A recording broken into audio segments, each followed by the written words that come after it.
მოგესალმებით ბატონ ნიკოლს, მადლობთ იმისთვის, რომ იღებთ მონაწილეობას ჩვენს გადაცემაში. გამარჯობათ. თქვენ იყავით მაღალჩინოსანი, რომელიც წინა ხელისუფლების პოლიტიკური გუნდის წევრი იყო, შემდგომ თქვენ იყავით ახალი ხელისუფლების პოლიტიკური გუნდის წევრი, მაგრამ მას შემდეგ რაც ბიძინა ივანიშვილმა გააკეთა განცხადებები ერევანში აფხაზეთის სარკინიგზო მაგისტრალის შესახებ და სომხეთის საგარეო კურსთან დაკავშირებით, თქვენ დატოვეთ საგარეო საქმეთა სამინისტრო და ბიძინა ივანიშვილმა მაშინ განაცხადა ასეთი რამ, რომ თქვენ არ გააცანით მას სამინისტროს პოზიცია. რა მოხდა სინამდვილეში და ვინ ტყუის? იყო გარკვეული სერიოზული უთანხმოება პრემიერ-მინისტრთან არა მხოლოდ რკინიგზის, არამედ რამოდენიმე სხვა საკითხზე. იმ კომენტარის შემდეგ, რომელიც თქვენ ახსენეთ, მე ვარჩიე, რომ აღარ გამეღრმავებინა საჯარო დისკუსია ამ თემაზე. ჩავთვალე, რომ დრო თვითონ აჩვენებდა მათ, რომ ეს არც ისე მარტივი საკითხია, როგორც მათ ეგონათ. ეს ასეც გამოდგა და თუ თქვენ შეადარებთ დღეს გაკეთებულ განცხადებებს და კომენტარებს მათი მხრიდან ამ საკითხთან დაკავშირებით იმას, თუ რას აჟღერებდნენ ისინი მაშინ, ძალიან დიდ განსხვავებას დაინახავთ. უკვე არის იმისი აღქმა, რომ ეს რთული თემაა და მრავალ სირთულესთან არის დაკავშირებული. სამხრეთ კავკასიასთან სარკინიგზო კავშირის გაწყვეტა, ეს არის ის პოლიტიკური ფასი, რომელსაც იხდის რუსეთი, საქართველოს ტერიტორიული მთლიანობის დარღვევის, ასობით 1000 ტოლვილის და იძულებით გადაადგილებული პირის გაჩენის გამო და ზოგადად იმ დესტრუქციული პოლიტიკის გამო, რასაც რუსეთი სამხრეთ კავკასიაში ატარებს.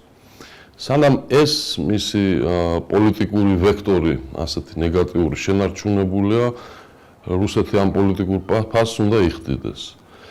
არსებულ სიტუაციაში ყოველგვარი სტრატეგიული გარიგებების თუ რუსეთთან ურთიერთობის სერიოზული გარანტირებული დალაგების გარეშე რკინიგზის გახსნა ძალზედ სახიფათოა როგორც პოლიტიკურად, ასე თუ გნებავთ სამხედრო საფრთხის თვალსაზრისითაც. ეს გასაგებია, მაგრამ მან ბიძინა ივანიშვილმა განაცხადა, რომ თქვენ არასერიოზულად უპასუხეთ სერიოზულ კითხვას. შედგა თუ არა ნამდვილად ეს საუბარი, იმიტომ რომ თქვენ თითქოს განაცხადეთ, რომ ერთ კვირაში ეტყოდით ამაზე პასუხს. გაკეთდა სერიოზული მინიშნებები იმის შესახებ, რომ საკითხი არ არის ისეთი მჩატე, როგორც წარმოედგინათ. ეს მინიშნებაც ერთ კვირაზე სწორედ იმისთვის გაკეთდა, რომ აღქმა სერიოზულობის გაგვეზარდა. კეთილი, თქვენ ერთ-ერთ ინტერვიუში 2009 წელს განაცხადეთ, რომ რუსეთ-საქართველოს ურთიერთობებს არა გადატვირთვა, არამედ გაჯანსაღება სჭირდება. რას ნიშნავს ეს გაჯანსაღება და როგორ შეიძლება მოხდეს ეს გაჯანსაღება ოკუპაციის პირობებში? გაჯანსაღება გულისხმობს საქართველოს ტერიტორიის დეოკუპაციას და ოკუპირებული ტერიტორიების აღიარების უკანწაღებას რუსეთის მხრიდან. პირველ რიგში, მე რა თქმა უნდა, ამას მრავალი სხვა ნაბიჯი უნდა მოჰყვეს. ოკუპაციის პირობებში გაჯანსაღებას საუბარი ძალზე ძნელია. აკეთებს თუ არა ამას ახალი ხელისუფლება, როცა საუბრობს, რომ აუცილებელი არის, რომ განვითარდეს ორ ქვეყანას შორის კულტურული და ეკონომიკური ურთიერთობები და ფრთხილობს, ესე გამოდის, ფრთხილობს ოკუპაციის თემასთან დაკავშირებით საუბარს. მე ვერ დავდებ ბრალს დღევანდელ ხელისუფლებას იმაში, რომ მათ ტერმინი ოკუპაცია და დეოკუპაციასთვის ასე ვთქვათ ძალისხმევა მოხსნეს დღის წესრიგიდან. რა თქმა უნდა, ეს ასე არ არის.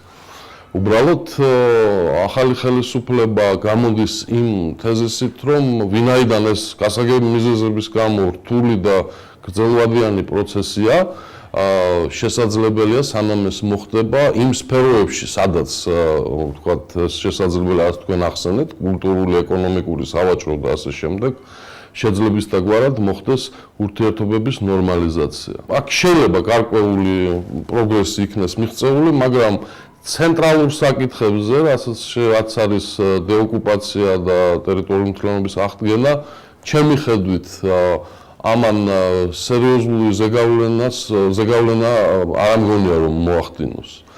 უფრო სხვა საფრთხეს ვხედავ მე აქ და ეს რუსეთის პოლიტიკაში ჯდება, ის რომ მან დაანახოს ყველას, რომ მიუხედავად იმისა, რაც მოხდა, ის აგრძელებს და საქართველოს აგრძელებს მასთან ჩვეულებრივ რეჟიმში თანდათან ურთიერთობების გაგრძელებას და დალაგებას.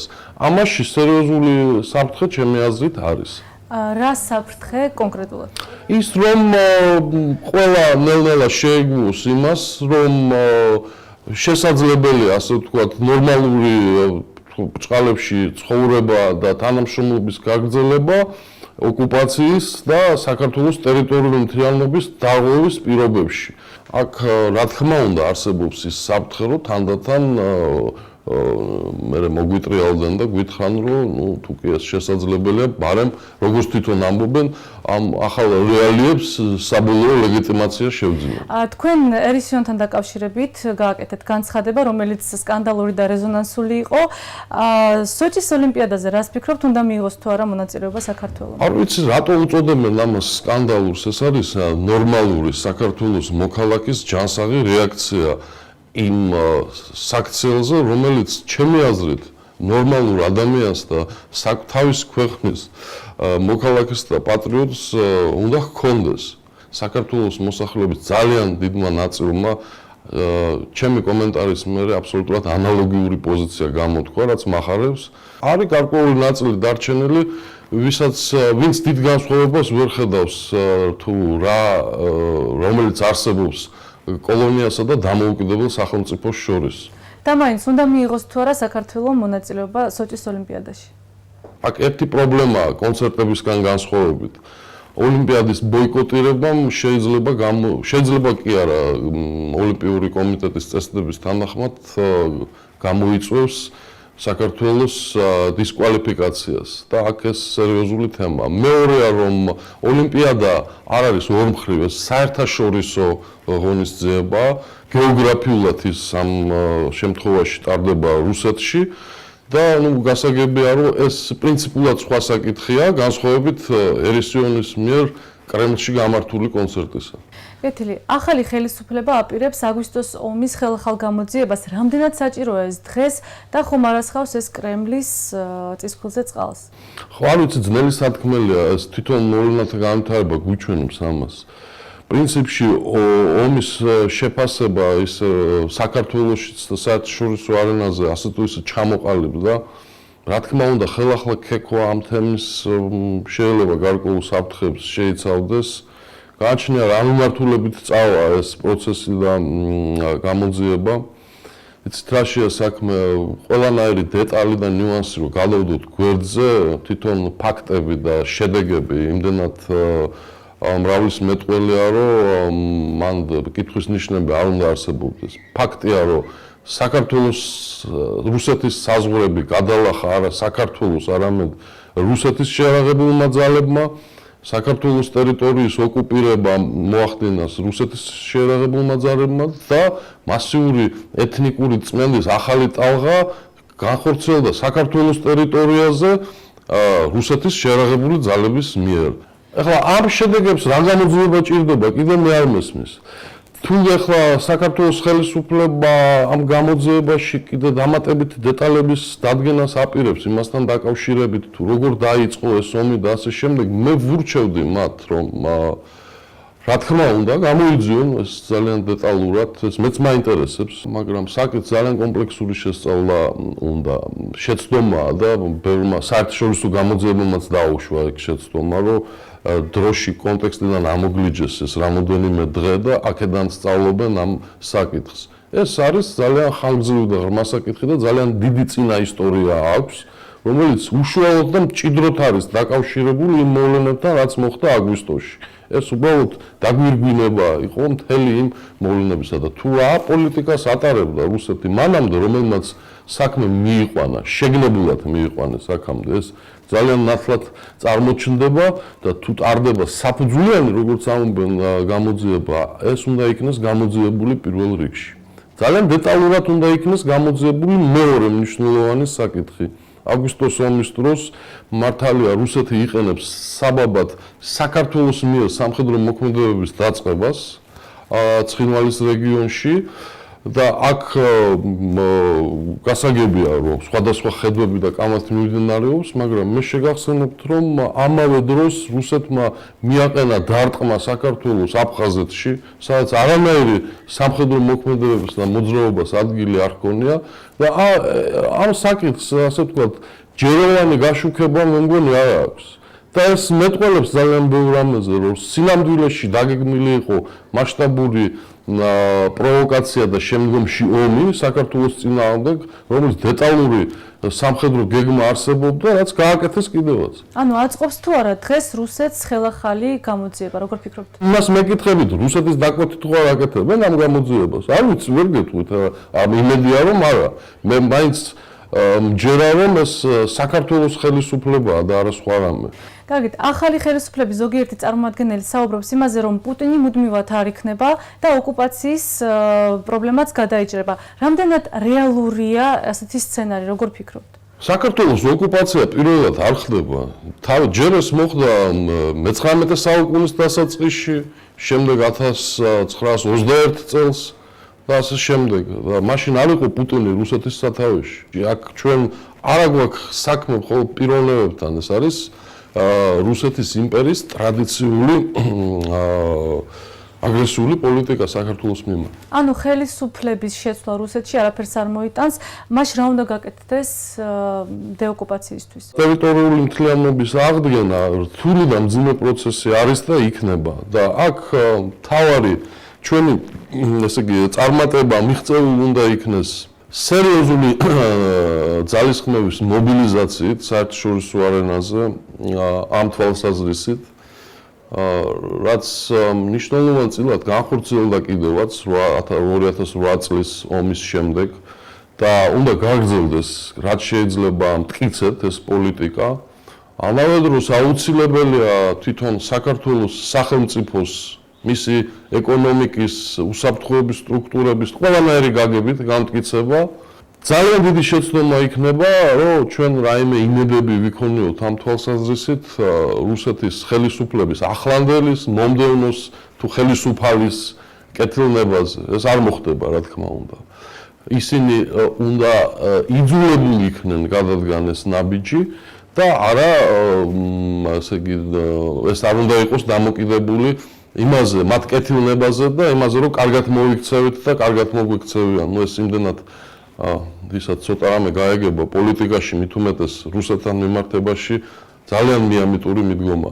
ვინ უნდა აიძულოს ისინი, იმიტომ რომ პალატა ზაქარიშვილი საუბრობს იმაზე, რომ საქართველოს უნდა გაძლიერდეს ეკონომიკურადაც, უნდა განვითარდეს მეტად და მაშინ ოსები და აფხაზები თვითონ დაგვიბრუნდებიან.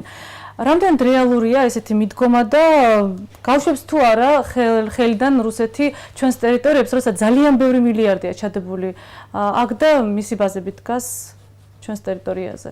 სხვათა შორის ახლა მინდოდა მთლად ამაზე ლაპარაკი, მაგრამ როდესაც თქვენ მე რკინი გზაზე მკითხეთ, მე მაშინ შევწყვიტე უკვე ეს უაზრო დისკუსია, როდესაც გადასცეს სიტყვა მას და მან ეს თავისი იდეები გააჟღერა იმის შესახებ თუ როგორ ინტენსიურად და სწრაფად ხელს შეუწყობს რკინიგზის გახსნა აფხაზეთის ინტეგრაციას საქართველოში. და მე შემომთავაზეს ასე ვთქვათ ოპონირება გამეწია ამისთვის, მე უკვე ამ კლოუნადაში მონაწილეობა აღარ მივიღე. იგივე პალატა ზაქარიაშვილი დააკვირდით კარგად და ქრონოლოგიურად აიღეთ მისი გამონათქვამები მას შემდეგ რაც ის გახდა მინისტრი. წინა პერიოდზე არ ვამბობ, გასაგებია ის არასამთავრობო ორგანიზაციას წარმოადგენდა და შეეძლო ასე ვთქვათ მილიონი ავანტიურისტული განცხადება გაეკეთებინა. შეადარეთ ის მოკლედ ყოველ კვირაში ერთხელ იცვლის აზრს. მე ამბობს რომ რა მოხდა დღეს ასე ვთქვი, ახლა ასე ვამბობ, ეს ასე წარმოიდგინონ, ის ისე და ავიწყდება მას რომ ის აღარ არის ასე ვთქვათ არასამთავრობო ორგანიზაციის წარმომადგენელი, ის არის საქართველოს მთავრობის წევრი და მინისტრი. მის სიტყვას აქვს გაცილებით უფრო მძიმე და სერიოზული ეფექტი. ყოველი მისი გამონათქვამი აჟღერებს საქართველოს სახელმწიფოს ოფიციალურ პოზიციას.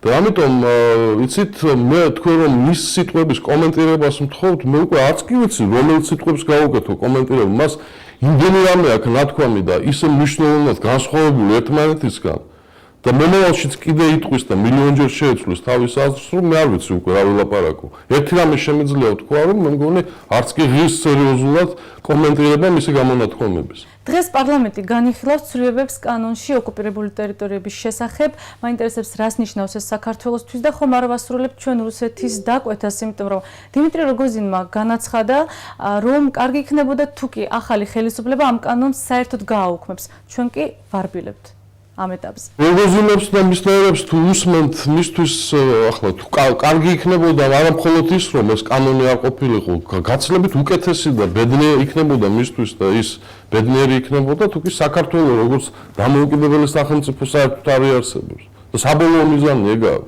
და კანონი სწორედ მოწოდებული იყო იმისთვის, რომ საქართველოს სუვერენიტეტი და ტერიტორიული მთლიანობა დაგვეცვა მაქსიმალურად იმ პირობებში, რაშიც ვართ. სხვა საკითხია თუ როგორც ახლა ჟღერდება, რამდენად მოქნილი იქნებოდა ის ამ შემთხვევაში და ის შეიძლება, მაგრამ საქმე იცით რა არის, თავიდანვე ასეთი ფორმით მიღებულ ყოფილიყო ეს კანონი, გასაგებია. ყოველნაირი რევიზია შემდგომში ამ კანონის შერბილების კუთხით პოლიტიკურად ნიშნავს დეოკუპაციის და ტერიტორიული მთლიანობისათვის ბრძოლის პოლიტიკის შერბილებას. ასე გამოიყურება ეს პოლიტიკურად საერთაშორისო არენაზე. და ეს არის ყველაზე უფრო ცუდი ამაში. კარგი, 19 აპრილს ერთიანი ნაციონალური მოძრაობა გეგმავს მიტინგს. თქვენ უკვე განაცხადეთ, რომ არ მიიღებთ მასში მონაწილეობას. მაინტერესებს, რა შედეგს გამოიღებს ეს მიტინგი? როგორ ფიქრობთ? დაფიქსირდება ის, რომ საქართველოს მოსახლეობის ან საზოგადოების არც თუ ისე მცირერიცხოვანი ნაწილი განწყობილი არის ოპოზიციურად არსებულ ხელისუფლებასთან, თუ გნებავთ კრიტიკულად. და ალბათ ეს ყველაფერი იქ გამოითქმება. რაც ჩემი აზრით აბსოლუტურად ნორმალური პროცესია. და მგონი არღის ზედმეტი, ასე ვთქვათ, დაძაბვა ამ სიტუაციის, ამ მოვლენის ირგვლივ. საქართველოში აგერ ბოლო 20, უბრალოდ მეტი წლის მანძილზე უამრავი მიტინგი ჩატარებულა. დღეს ბევრს საუბრობენ ნაციონალური მოძრაობის დაბრუნება არ დაბრუნებაზე ხელისუფლებაში. თუ კი ვთქვათ ახალმა ხელისუფლებამ მკვეთრად აიღო გეზი რუსეთისკენ, როგორ ფიქრობთ, გახდება თუ არა ეს წინაპირობა ნაციონალური მოძრაობისთვის, რომ დაბრუნდეს ისევ ხელისუფლებაში? ეს მარტივად შევხედავთ მოვლენებს. ახალი ხელისუფლება ინტენსიურად მუშაობს იგივე ევროკავშირთან ასოცირების ხელშეკრულებაზე, მზადდება ვილნიუსის სამიტისთვის. სხვა შორის მე ეს აღნიშნე კიდევაც, ეს ისეთი საკითხებია, რაზეც უნდა მოხდეს კონსოლიდაცია ყველა პოლიტიკური ძალის. უბრალოდ აქ ის არის თუ რამდენად ხელს უწყობს ან უშლის ახალი პოლიტიკა რუსეთთან ამ პროცესებს, ამაზე შეიძლება ვიკამათოთ და ასე შემდეგ. რამდენად სხვათა შორის ხელს უწყობს ან ხელს უშლის საქართველოს შიგნით მიმდინარე პოლიტიკური პროცესები ევროპულ და ევროატლანტიკურ ინტეგრაციას. ის რომ მნიშვნელოვანწილად, ასე ვთქვათ, ზიანი მიაყენა, ეს ჩვენ დავინახეთ აქ ძალიან კონკრეტულ მაგალითებზე და ხოლმე შორს არ წავალ. ჩვენმა პოლიტიკურმა სპექტრმა დაუმტკიცა საკუთარ თავსაც და გარესამყაროსაც, რომ გაგვაჩნია იმისი უნარი, რომ მიუხედავად ძალიან მწვავე დაპირისპირებისა, ისეთ საკითხებზე, რომელიც სახელმწიფოებრივ გასაგებ და სტრატეგიულ ინტერესს წარმოადგენს, შეიძლება გვერდზე გადადება წინააღმდეგობის და ერთად მუშაობა და ერთიანი პოზიციით გამოსვლა. და მაინც გახდება თუ არა მკვეთრად გამოხატული პრორუსული ვექტორი ნაციონალური მოძრაობისთვის შანსი იმისთვის, რომ დაბრუნდეს ხელისუფლებაში. გაჩნდა როგორ წავა ეს პროცესები. ზოგს მაგალითად ეს სავაჭრო და ეკონომიკური ურთიერთობა უწყნარი რამე გონია. არ არის მთლად ასე.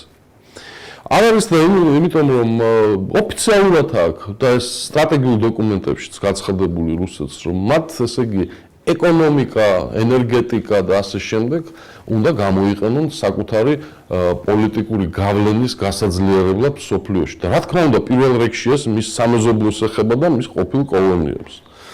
მაშინ როცა ჩვენ მოვწყდით მთლიანად რუსეთის ბაზარს და გასაგებია, რომ დანაკარგები ეკონომიკური გქონდა, მაგრამ ჩემი აზრით ეს ძალიან სასარგებლო იყო პოლიტიკურად საქართველოსთვის, იმიტომ რომ რუსეთმა დაკარგა ზეგავლენის ბერკეტები. საკმარისია ამ ეკონომიკური და სავაჭრო ურთიერთობების გაღრმავების შედეგად საქართველოს ეკონომიკა მნიშვნელოვნად და სერიოზულად გახდეს დამოკიდებული რუსეთზე, ავტომატურად ეს ფაქტორი გადაიქცევა სერიოზულ პოლიტიკურ იარაღად რუსეთის ხელისუფლების ხელში საქართველოს მიმართ. ეს არის აქსიომა. თუ კი საქართველოს მთავრობას გადამწყვეტ მომენტში და არჩევნების დროს რუსეთიდან გაუწიეს შანტაჟირება, რომ თუ ის ასე ან ისე არ მოიქცევა, მას გადაუკეტავენ რუსეთის ბაზარს და მეორე დღეს ასე ვთქვათ მრავალ ათეულათასიანი ადამიანების მიტინგი დადგება სამთავრობო შენობებთან იმ ხალხისა, ვისი კეთილდღეობაც დაკავშირებულია რუსეთთან ვაჭრობაზე. აი ეს არის მე უბრალოდ მიწევს ეს ჩემი აზრით იმდენად გასაგები თემებია, მაგრამ როგორც შანს ისეთ დონეზე იმყოფება საზოგადოების ის ნაწილი, რომ ასეთი დაღეჭილი და მარტივი ფორმით უნდა მივაწოდოთ და ასეთნაირად გეუბნებით. ეს ხომ გასაგებია ყველაფერი არა. ხელისუფლებას ესმის ეს ხედავს ამას ხელისუფლება. ვერ ხედავს კარგად, იმიტომ რომ მე ვფიქრობ კიდევ ერთხელ ვიმეორებ. ჭიდროთ მიბმა საქართველოს ეკონომიკის რუსეთის ბაზარზე არის შეცდომა. თუკი აყვავდა და განვითარდა ვაჭრობა ორ ქვეყანას შორის, ისეთ ორ ქვეყანას შორის, რომელებს შორისაც პოლიტიკური ურთიერთობა დაალაგებული არ არის და რომლის საქართველოს მიმართ, როცა რუსეთს აგრესიული გეგმები აქვს, ის ნებისმიერ ბერკეტს გამოიყენებს პოლიტიკურად და პირველ რიგში ეკონომიკურს. და ბოლოს წასვლის შემდეგ საგარეო საქმეთა სამინისტროდან თქვენ განაცხადეთ, რომ ძალიან დაძაბულ რეჟიმში მოგიწიათ ბოლო დროს მუშაობა და დასვენება გჭირდება. დაისვენეთ თუ არა და სად განაგრძობთ მოღვაწეობას? ჯერად დამისვენია, ვისვენებ კიდე. გარკვეულწილად მე ცოტას უკვე მონაწილეობ საზოგადოებრივ ცხოვრებაში და ნელა შეიძლება გავაძლიერო ეს, იმიტომ რომ მე არის ბევრი ჩემნაირი ადამიანი. პოლიტიკაში განაგრძობთ მოღვაწეობას თუ სამოქალაქო სექტორში გიხილავთ? მე პოლიტიკაში დაბრუნებას ვერ ვიტყვი, პოლიტიკაში არ ყოფილი ვარ, იმიტომ რომ მე ახლა ვიყავი, როგორც თქვენ ბრძანეთ, მაღალჩინოს, ანუ მაღალი თანამდებობის ბიუროკრატი ვიყავი. ეხლა შევალ თუ არა, ასე ვთქვათ, პოლიტიკა შესაძლებელია. სად გიხილავთ ოპოზიციაში, რომელ პარტიაში? არ ვიცი, ნახოთ, ეხლა მე ჯერ კონკრეტული გეგმები არ მაქვს. ყოველ შემთხვევაში ეხლა ნაციონალურ მოძრაობაში გაწევრიანებას და ოცნებაში არ ვაპირებ, არც ერთში და არც მეორეში. ანუ მესამე ძალაზეა საუბარი. შეიძლება ვნახოთ. არის შემოთავაზება. არა, შემოთავაზება, ეს მე გეუბნებით იდეის დონეზე. ანუ ჩემი განწყობა და ხასიათი რო გითხრათ, არ გამოურიცხავ, რომ საქართველოს, ასე ვთქვათ, პოლიტიკურ პროცესებში მიიღო მონაწილეობა. ჯერჯერობით ამას კონკრეტული ფორმები და შინაარსი არ შეუძენია. მადლობთ ბატონო ნიკოლას იმისთვის, რომ მიიღეთ მონაწილეობა ჩვენს გადაცემაში. კარგად ვწანდებოდეთ. კარგად ვწანდებოდეთ.